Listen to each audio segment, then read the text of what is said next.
Hey guys, so I'm really excited to share this class with you. It's all about money pieces. So I love this money piece placement, and money pieces are totally interchangeable.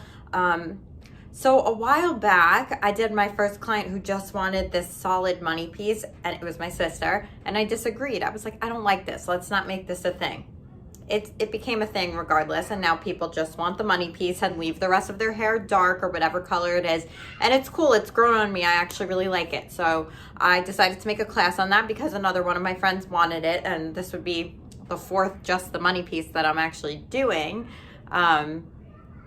because against my better wishes, it came into style. However, the really cool thing about this is whether this trend lasts or it doesn't last doesn't matter, because money pieces have been a thing in conjunction with other services for a while. Balayage, highlights, everyone really wants that brightness in the front for the most part. So this is my favorite placement because it's really going to give you that really nice chunky piece in the front. However, the way that I have it situated, you are able to really get this blend over here still, but you're really getting that maximum brightness toward the bottom of the section. So definitely pay close attention to the sectioning. Something happened like midway through, her hair wasn't lifting, so it got super light on the top. It came to a level 9, and the ends just wouldn't budge. She had previous box color in there, and they only lifted to like a level 7, so I had to tone it down. However, this is a really great video. What I really want you to pay attention to here is the placement, and again, how you can incorporate this into your slice and smudge services and any other color service, as well as if you do want to try out this new trend. So stay tuned, and I'm really excited to share this with you.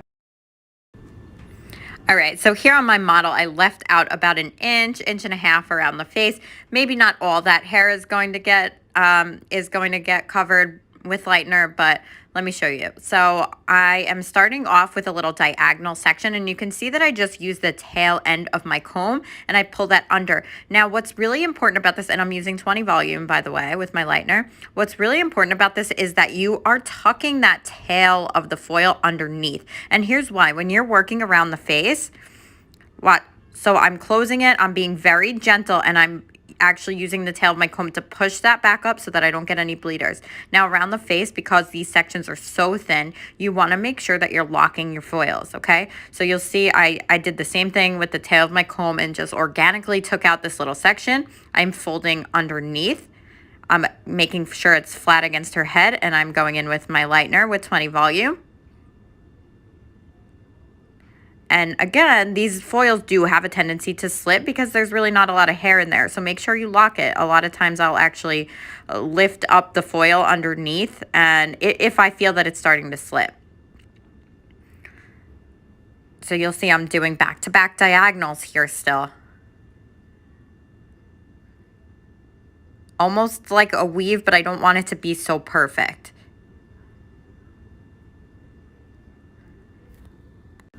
So this money piece, I want to be particularly thick. Maybe if you were doing it with a slice and smudge or a balayage, you wouldn't quite feel that way.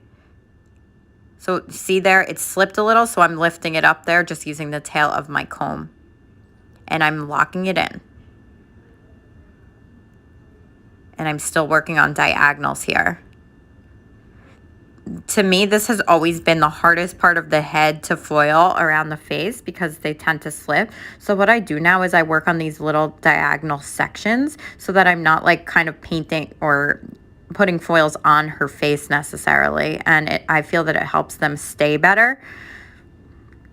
So I'm going in with my foil. Again, I'm taking my tail comb and I'm going underneath this way. This is how I foil when I'm doing highlights and when I'm working around the face.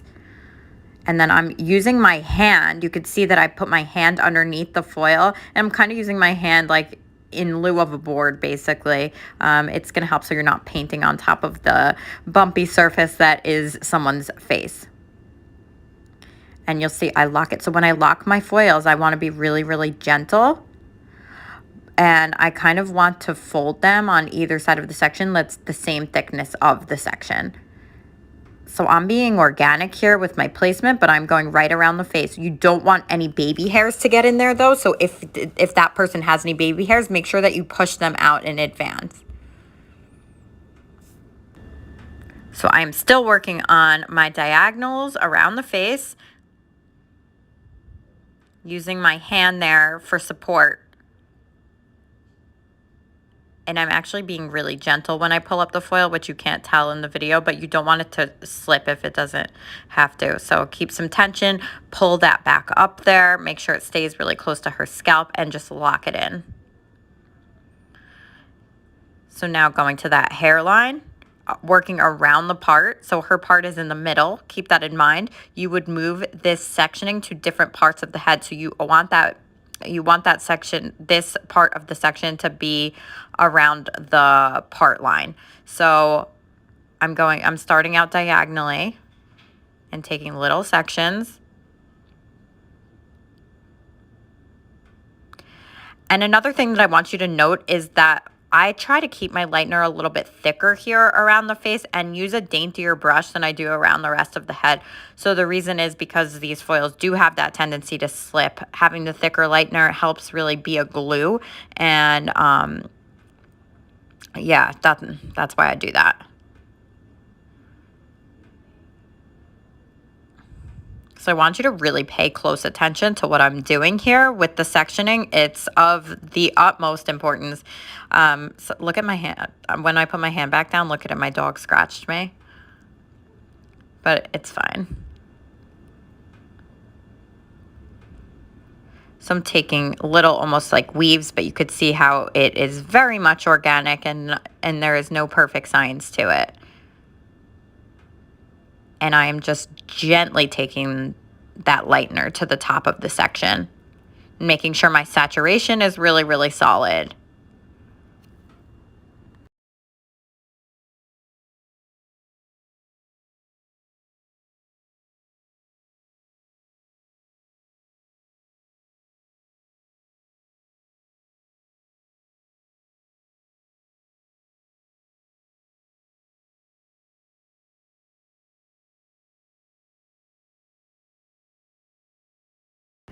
Now I'm going to be moving on to the other side of the head and just repeating that same process, but I really want you to watch this again. It doesn't have to be the same exact, but you should try to, make sure that each side of the head are sisters. They don't have to be twins, but sisters, just like eyebrows, which I've not mastered yet. I'm horrible at my eyebrows. I don't know why. I just can't get it right.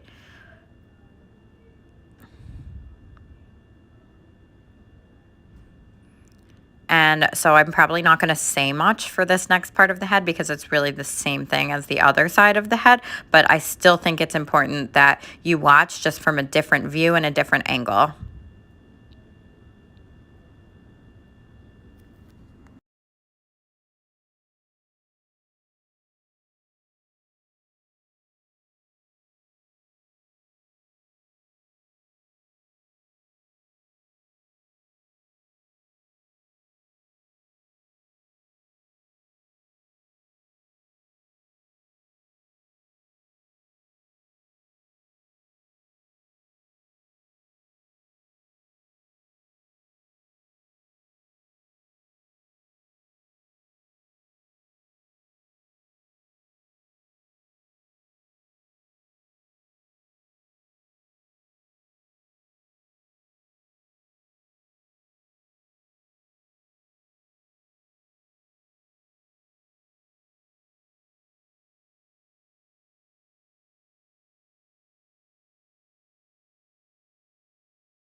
I really want you to pay attention to what I'm doing over here because I'm using my tail comb, and what I'm going to be doing is taking small sections. You see me getting rid of those baby hairs around the face. You definitely don't want to lighten those. It'll look like a bald spot. So I am going in and I'm creating a V around the part because I already have those back-to-back foils on the other side of her part. And now I'm going to just do that same thing over here.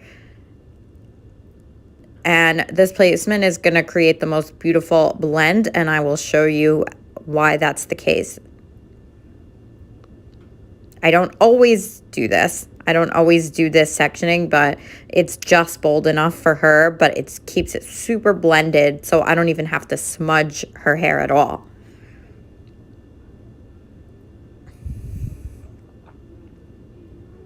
Make sure your sections are kind of small here.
Now going right into the center of the part and taking that little triangular section, I'm going to do a gentle back comb.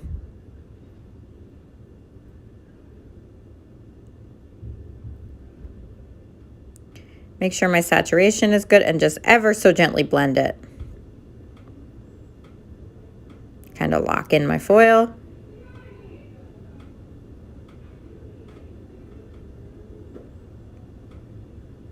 And I'm taking thin little organic sections using the tail of my comb, and I'm just slightly back combing just to create a blend. And you see toward the top of the foil how I take my brush and I kind of slant it a little bit, and I do feather up just a bit. Look at my friend, she doesn't know how to act on camera.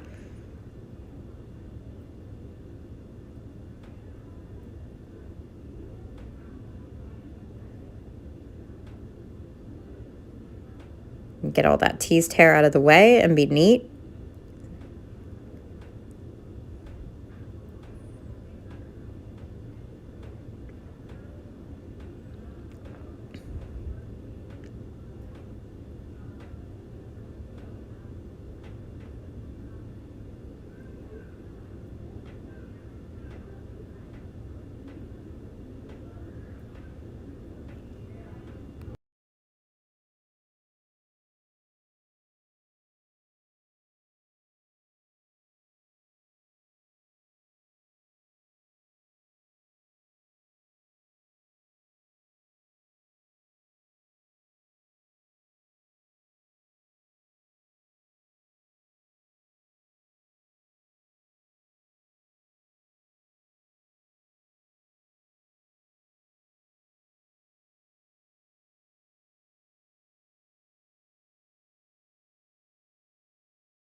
Okay, so the bottom of her hair wasn't lifting, which drove me absolutely crazy. And I had sort of like a spiral. And so I did not film the toning part of it because I really wanted this to be super blonde, but she had black box dye on the bottom and it just wasn't lifting through. And then I was just in full panic mode because this was part of a very, very busy day. So I didn't get the toning process. But let me just tell you what I did. I let it sit for about 45 minutes. And then what I did was I went in and I just toned it with Shades EQ 8N. And I let that sit for 20. And look at this result. Now you could also imagine what this would look like with a blonde. But my friend likes that grunge kind of style, so it works great for her. But you could see here that I didn't have to smudge or anything like that. I just created a really nice blend around her face. So I'll have her look down here so you could see. Now imagine that with a blonde or any other color. Really, really bold there toward the ends. And then kind of nicely blend it out toward the root.